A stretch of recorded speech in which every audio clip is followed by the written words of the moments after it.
Hello again, this is Sam Houston, and welcome to My Front Porch. Why is he all dressed up like those old men? A call came this week from my cousin.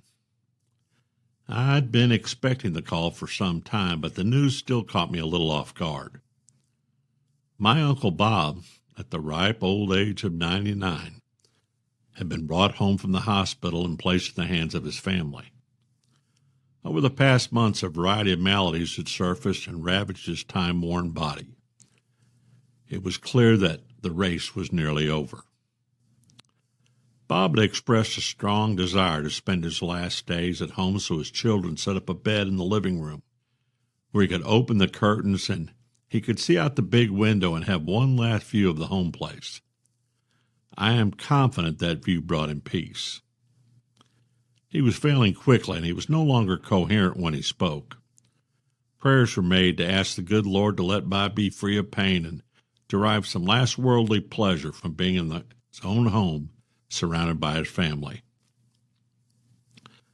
I listened to my cousin pass along the bad news, and I expressed my condolences. Immediately, I began preparing for the long road trip to attend the funeral, determining what business I would need to shuffle and appointments I might reschedule. The next morning, I got the news that Bob had passed. My Uncle Bob and I were not close in the traditional sense of the word. The reality was we always lived at least 200 miles apart, and we simply didn't spend much time together. Mostly I saw him when I went to my grandparents, and he and his family would come to visit so we cousins could spend some time together.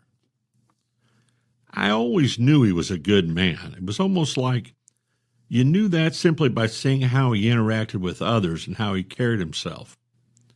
His entire life was spent in rural Missouri, where he farmed in partnership with his father. Ambition would lead him to the ownership of a farm equipment and GMC truck dealership. North central Missouri is farm country, and row crops like beans and corn are everywhere, making tractor dealers a vital component of the community. Bob took pride in his business and built a reputation for service and taking care of his customers. There seemed like hundreds of times he got up from Sunday dinner to run a tractor part to a farmer who had broken down in the middle of trying to get a crop in. Because he was a farmer, Bob understood the urgency and never thought twice about stopping what he was doing and running the necessary part out to the farmer that needed it. I remember when the farm crisis happened in the 80s and so many family farms failed. There were farmers who owed Uncle Bob for unpaid balances on their account, and it made things very tough on his business. He and my aunt had to let employees go and pretty much handle the business with only a skeleton crew and their own hard work. They never complained or spewed hate at those who owed money to them or eliminated the debt through bankruptcy. Bob clearly worked harder and kept moving forward, simply having faith that the American dream would not fail him. He was a child of the Depression and the World War, and those times helped him to grow into a man who rang the bell as a father, a husband, a citizen, and a community leader. He was married to his Lucy just shy of 70 years. He was a Mason and a member of the Methodist Church for as long as anyone could remember, and served both faithfully and well.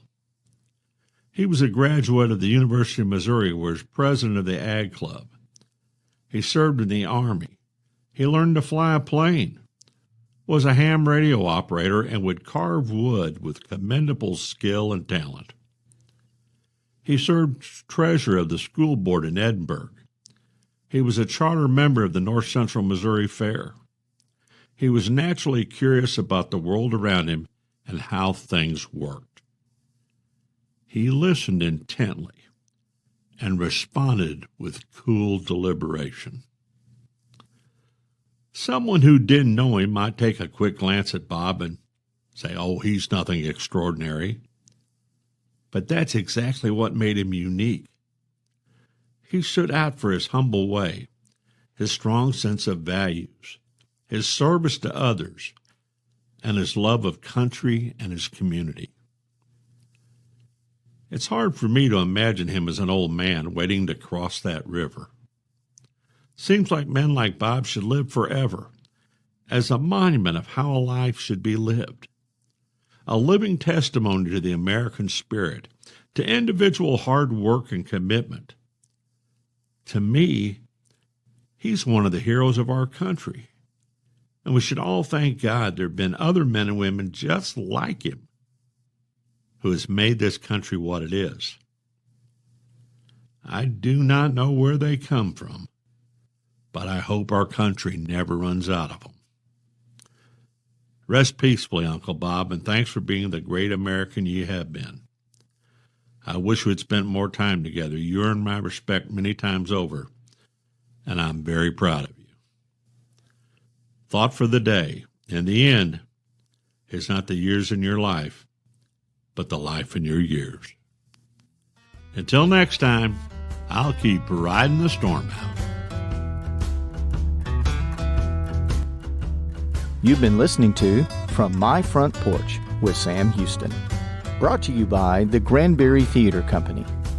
You can catch Sam's column every week in the print edition of the Hood County News or online at hcnews.com.